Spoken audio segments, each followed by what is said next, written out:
Welcome to Everything Pro Wrestling.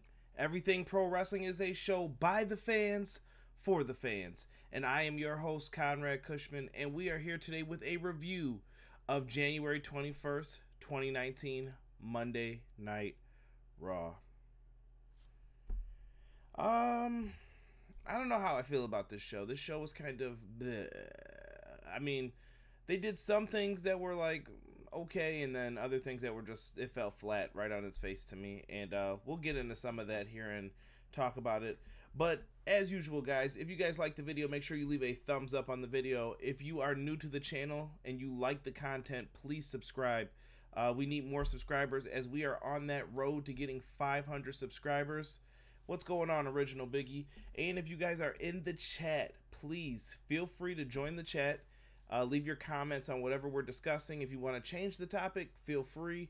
I will read everything that you guys are saying in there as we talk. But let's not waste any more time, guys. Let's get right into this Monday Night Raw. Don't forget to check the description box, too, for all of our new stuff. Actually, I just got an Instagram page, too, for Everything Pro Wrestling. So make sure you're on there, giving us a follow. Hopefully you guys enjoy that content as well. And you know what? Maybe I will post this onto the Instagram page too while we're talking. But let's get into the first segment, guys. The first segment was Brock Lesnar and Paul Heyman come out to address Finn Balor. I don't know if everybody's feeling Finn Balor being in the Universal title picture for the Royal Rumble show. They took out Braun Strowman and they made some moves to try and make things different, but I don't know if it's going exactly the way WWE wants it to. They're trying to do this whole Vince McMahon doesn't believe in Finn Balor, and yeah, that's tough. I don't know if it's the right move, but eventually what happens is Finn Balor makes his way out there after Vince comes out, and they do all this whole David and Goliath garbage, and Braun Strowman's out there as well, and they make a match. So the first match of the night will be Finn Balor versus Braun Strowman. This ate up probably a good 40 minutes of the show. Hey, what's going on, Robert? We got 89 ESR, we got J3X show in here. What's up? Brooklyn, Original Biggie. What's happening? But yeah. So looking at this show and throughout the night, this ate up about a good 40 minutes of the show to get to this point. Finn Balor versus Braun Strowman. Now, if you're on the Facebook group, shout out to J3X Show, aka Peyton. He pointed out to me that Brock Lesnar did an overhead belly-to-belly suplex on Finn Balor, and the ref did not call for a DQ. Very odd. Sloppy shit all night long from Raw. I don't know what was going on or what the booking style was, but ever since they announced these changes, to me it feels like Monday Night Raw has just been filled with this like random stuff for no reason, dude. Like, I don't know. I'm not a fan. It's kind of garbage if you ask me. But either way, neither here nor there. Yeah, so that match ends with a DQ because Brock Lesnar interfered, so he eventually called for the DQ. It just had to be for the F5 that occurred throughout. So, yeah, whatever, right? Like, I don't know. Trash. Wasn't a fan of it. Then we had this pose down segment with Bobby Lashley. Like, Brock was the victim in that exchange. I bet he was, Rob. I bet he was. Robert's going to be my guest, if you guys don't know, on the podcast tomorrow. I'm not sure if it's going to be on YouTube quite yet, but I know that it will be on the podcast. We will have an episode previewing NXT TakeOver Phoenix and the Royal Rumble, so it's going to be a big episode tomorrow, so you guys are going to want to make sure you don't miss out on that. Really going to be fun. Original Biggie, oh no, not this almighty Bobby Lashley crap. You guys know I hate calling him the almighty Bobby Lashley. Yeah, I don't know. So they have this pose down segment. Lashley's in there flexing, standing on, basically he's like the masterpiece Chris Masters. He's up there flexing and everything else. Leo Rush is putting him over, and Apollo Crews comes out, and yeah, just odd that Apollo Crews is getting a push now. I wonder why that is. AEW, excuse me. But all of a sudden, it looks like they wanted to give a big push to this crew right here. With Apollo Crews, Lashley's getting a bigger push. Whatever. Decent match between these two. Apollo Crews really impressed me in this match, showing his strength. He was able to press Bobby Lashley in the air, but in the end, Lio Rush and all the interference was too much, and Apollo Crews ate a spear. 1, 2, 3. Bobby Lashley picks up the victory. Do you guys like this move as Bobby Lashley's Intercontinental Champ? We've had a week to digest it, and I would be interested to hear what you guys think of it, because I said it, and I'm calling it now. I think that Bobby Lashley is the Intercontinental Champion until Finn Balor is ready to take it off of him. And I would give them a month after WrestleMania, and I think we'll see Finn Balor as the Intercontinental Champion. That's just my opinion. They're going to build him up so Finn can take it from him. All right, let's get into our next segment here. And I know I'm going to miss on some of the segments because I was actually running in and out trying to watch so many different things happening at the same time. We got Seth Rollins. So this goes back to the weird crap that I was talking about, guys, from last week. Why are they having these segments to where, like, I don't know, dude. Very weird. They had these segments where they like blend into each other. So Lashley gets the win. He's in the ring. Then all of a sudden Seth Rollins' music hits and he comes out. What? Like, I don't know. To me, that wasn't the greatest of things to see happen. It just feels awkward and weird. And that's just, maybe I'm wrong for thinking that, but I don't like it personally. Let's see what we got going on here. Brock, the title, like Goldberg at No Way Out 04. Hell yeah, can't wait. Stop your bitching, Vince McMahon. I say Owens beats him. Fight Owens, fight. Now don't you start. I'm sorry, Obi-Wan. I guess I'll have to take it easy. But yeah, guys, on a serious tip, like, Rollins comes out, the segment blends in. Rollins cuts a very good promo, though. This segment really made me see that Seth Rollins and Drew McIntyre, the promos that they both cut, both showed that they want to be the guy. They want to be Vince McMahon's top person in the company. And I thought they both did a hell of a job doing it. And I think these are two guys that you can rely on Monday Night Raw. Like, if you're looking at who are some of the best players that you have on Raw, look no further than these two. And they had an awesome match. I thought this was a really good match. In my opinion, it was match of the night. Really good match. Not long, but good for TV match. And in the end, Seth Rollins ends up picking up the victory with a really good roll-up. But like I said, go back and watch this match. If these guys could have a pay-per-view match on a larger scale, I think it would be great. Connor, what's going on, brother? I don't care if you're late. I'm happy you're here. Yo, sorry I'm late. I just got done watching my Jayhawks win. J3X show, they can be the guy, but Becky is the man. And everyone is welcoming Connor to the chat. And they're saying what's up to Peyton. So we get to the Revival backstage with this Vince McMahon, Kurt Hawkins segment where basically Kurt Hawkins can't have a match because Kurt Hawkins is a bum. He loses all the time. No surprise there. Vince McMahon is basically listening to the Revival beg for another tag title match, and he grants it to them. But he assigns Kurt Hawkins as a special guest ref because he can't win matches, so he needs to find something else better to do with his time. Okay, cool. So they get backstage, and they're basically sucking up to Kurt Hawkins, and the match is made official. So it's all set up, whatever. Like I said, these segments blend so awkwardly. It's like I can't even transition out of them for my own show. Like, WTF, I don't know. Freaking annoying. That was the first time I almost said that on the show. Ugh. Anyway, we get to the match 4. This is another cluster. Man, dude. The Lucha House Party versus Jinder Mahal and the Singh Brothers. In my notes, I have yawn. Yawn, because who cared? Lucha House Party had some cool moves. Lucha House Party ended up picking up the win, but I didn't see how it happened because I stepped away during this for a second. So I don't know how they won, but whatever.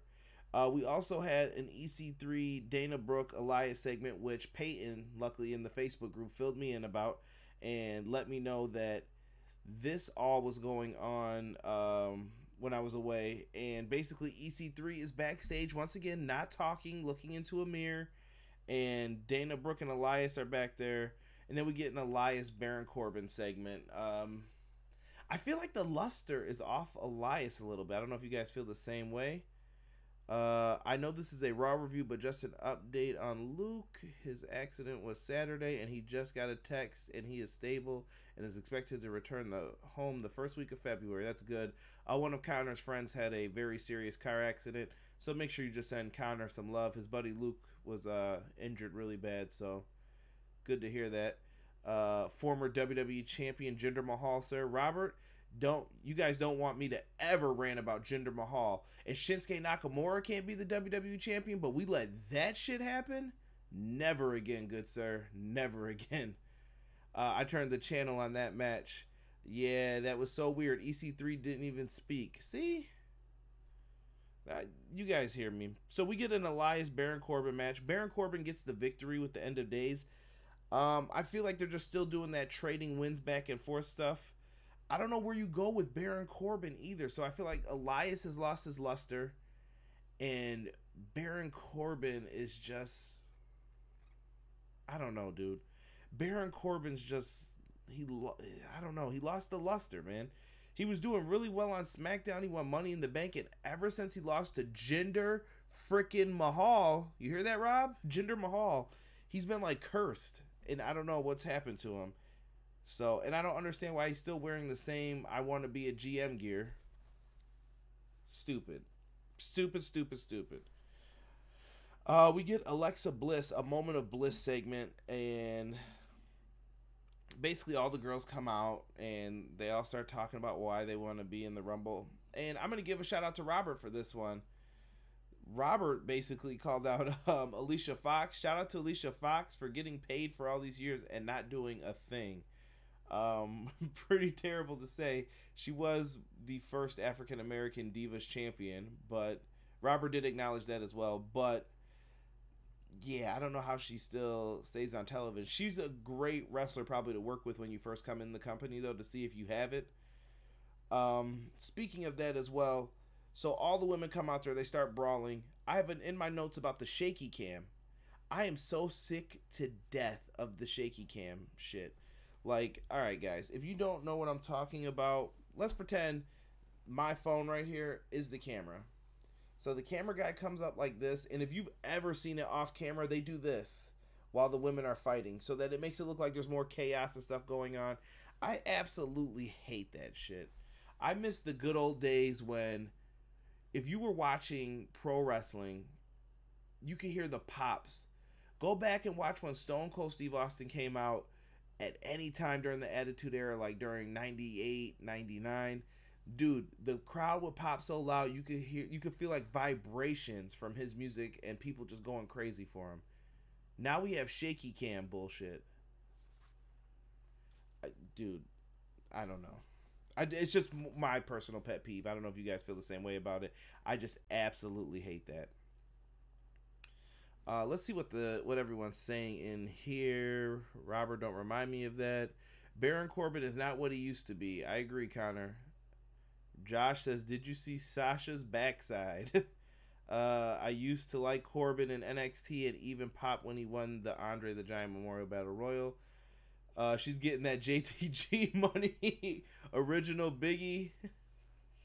Thumbs up for me, my guy. Jayhawk's reaction. Lacey Evans is going to fail on the main roster. Calling it now. Ooh, Connor, I'm going to disagree. I think Lacey Evans has potential depending on how they treat the character. Lacey Evans is either going to be a fail or I think she's going to be someone who is a multi-time women's champion. We'll have to see. Let's go back to this Alexa Bliss segment, though, because there was some important things said in here. So Alexa Bliss, after the brawl, basically everyone gets pushed to the back. Alexa Bliss announces she will be in the Women's Royal Rumble this Sunday. So Alexa Bliss is back, and I know a lot of her fans will be happy to hear that.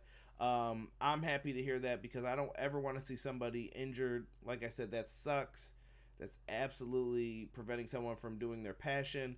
So I'm happy to see Alexa Bliss is back. But then Lacey Evans' music hits. She had a funny moment with her hat going over the top of her head. Expect to see that in Botchamania. And Lacey Evans also announces that she's going to be in, and she says she's going to win. So this will be very interesting to see. Yes, the shaky cam is completely stupid. She can't cook though, LOL. Robert, terrible. Uh, that's some social media stuff if you guys don't know. So Alexa Bliss, a moment of bliss segment. Overall, it was okay, but it accomplished something towards the end, so I was cool with that.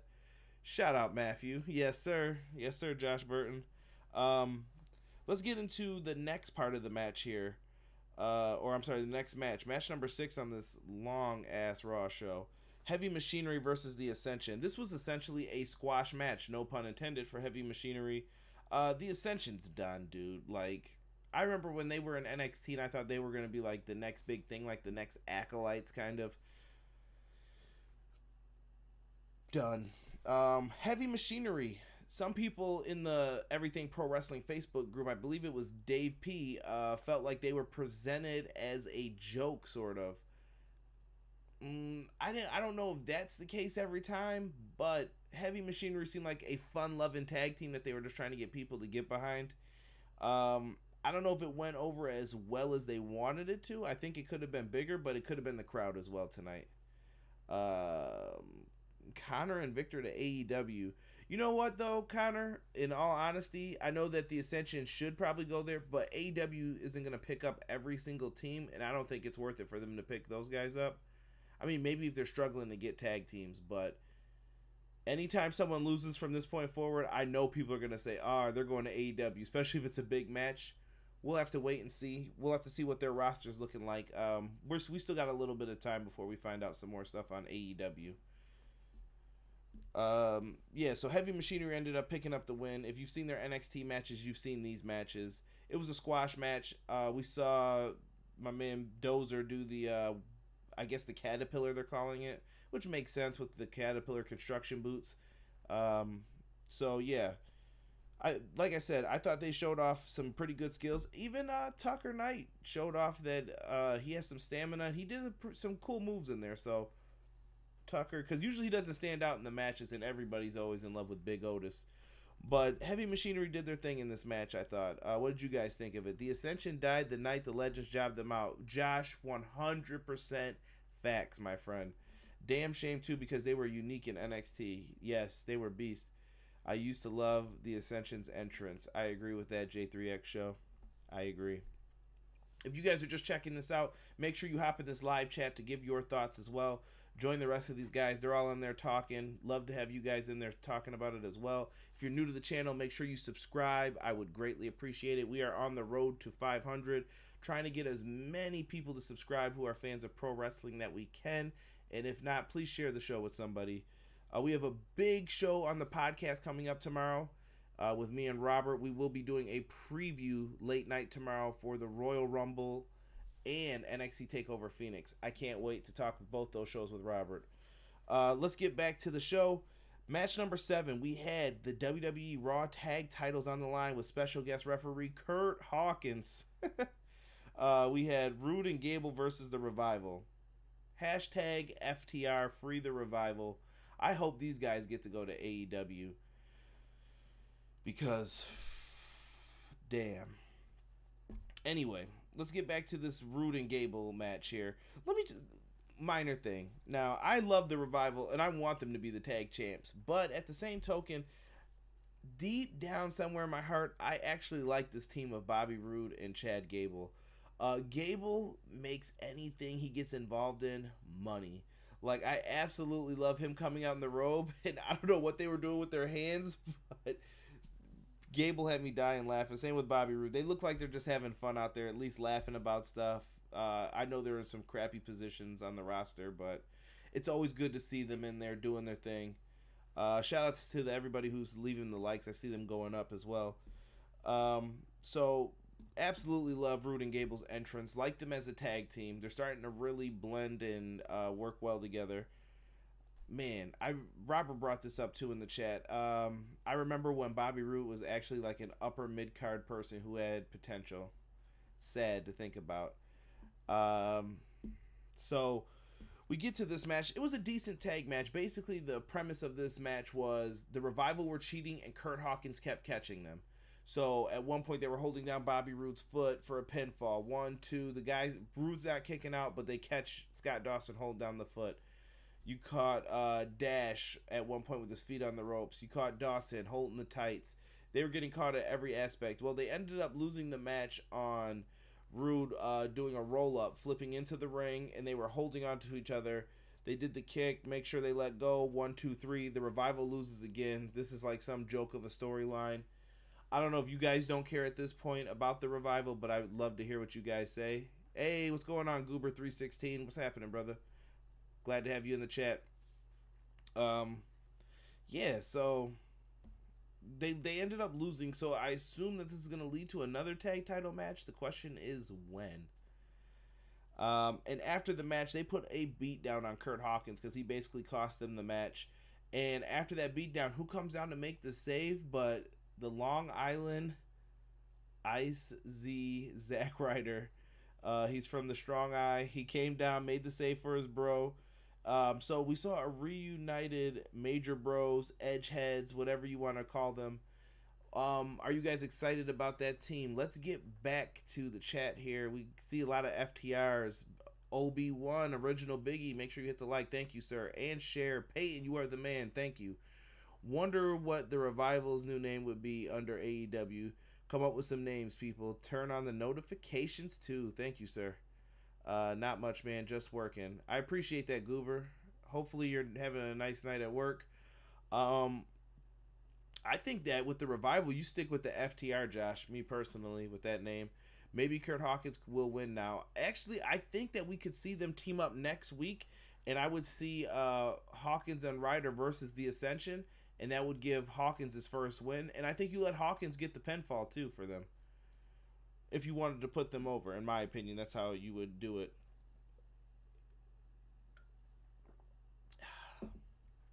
I don't know. That's just me talking with that. Oh, yeah, I forgot. At one point, Dean Ambrose threatened to throw out Bobby Lashley and Seth Rollins over the top rope. Decent promo. I still want to see more, like, what's new about Dean Ambrose. Make Dean Ambrose different. And hopefully we get to see some more of that. I know I didn't bring that up before because, it was like a 2-minute segment. We get to the main event of the evening, guys. We have Ronda Rousey and Natalya versus the Boston Hug Connection of Sasha Banks and Bayley. It is the picture that is the background for this show. Nice to see the Edgeheads are back, Original Biggie says. I agree as well. Hashtag FTR. Thank you, guys. Alright, so we have Rousey and Natalya versus Sasha and Bayley. Decent back and forth match. Ronda's promo before this match. Ronda is ass on the microphone to me, man. I don't know. I'm just not a fan. I know some people like it. Yeah, dude, just bad. I'm sorry. Yes, Robert, I'm getting to that pre-match right now about Ronda Rousey on the microphone. What? I think she forgot her lines this week. Like, it's bad watching it happen. But you know what? If this is a product of them not having people script stuff, keep it going. Because they're going to get better at it eventually. Let them fall on their face so that they can see what it's like, and then they won't be fearful of doing it again. But, I don't know. Don't let Ronda cut any more of those promos saying eviscerate, those WWE-like words. I hate those promos, in my opinion. I think they're bad. Robert, yes, please talk about that. J3X didn't watch this match, was watching Kansas win. I just shared it to ECB. May get some traffic in here from the ECB folks. Thank you. Guys, make sure you check out Josh Burton and Peyton Burton's Everything College Basketball podcast. Just type it in on Facebook. Absolutely fun group to be a part of. They have pick'ems every week. Check them out. Everything College Basketball. So we're back to the main event, guys. Ronda Rousey and Natalya versus Sasha and Bayley. Decent match. Really was over quickly before it even started. I thought that was a good back and forth. Eventually, though, Bayley's on the outside. Rousey's on the outside. Sasha gets natty in the bank statement, and Natty is forced to tap out. Sasha Banks is going into the Royal Rumble looking like a strong opponent for Ronda Rousey. Unfortunately, though, we know what's going to probably happen at the Royal Rumble, in my opinion. And I'll save that for tomorrow's show. Make sure that you guys check out those preview and predictions. But I want to hear what you guys overall thought of Monday Night Raw, too, before we get into anything else. Let me know what you guys thought of Monday Night Raw. If you did watch it, what would you say of this show? Was it good, okay, bad, meh?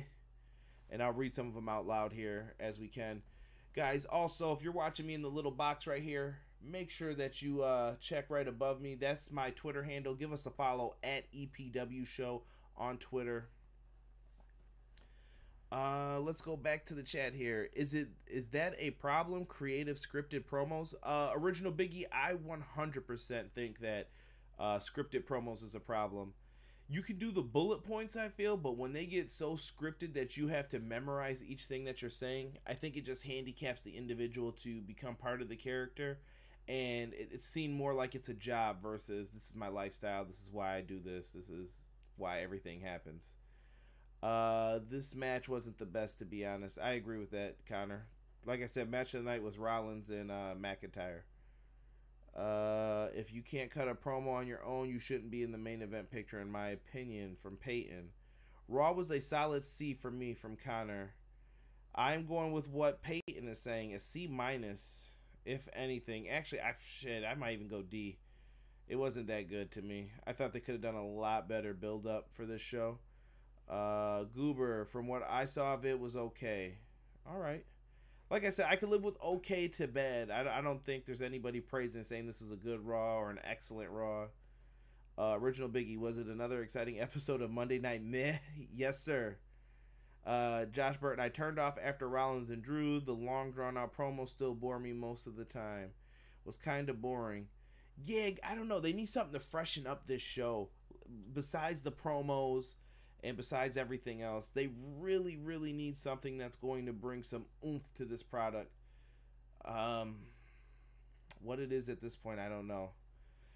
Yes, Goober, I'm looking forward to SmackDown as well tomorrow night. I believe we're getting Mustafa Ali versus Samoa Joe as one of the matches. I'm not sure about anything else at this point. They need some HLA. Now, they tried that last week, and PG HLA is... hopefully SmackDown Live is better. I agree with that, gentlemen. Tomorrow there will not be a SmackDown Live review, though, because we are doing that preview, as we said, for NXT TakeOver Phoenix and the Royal Rumble.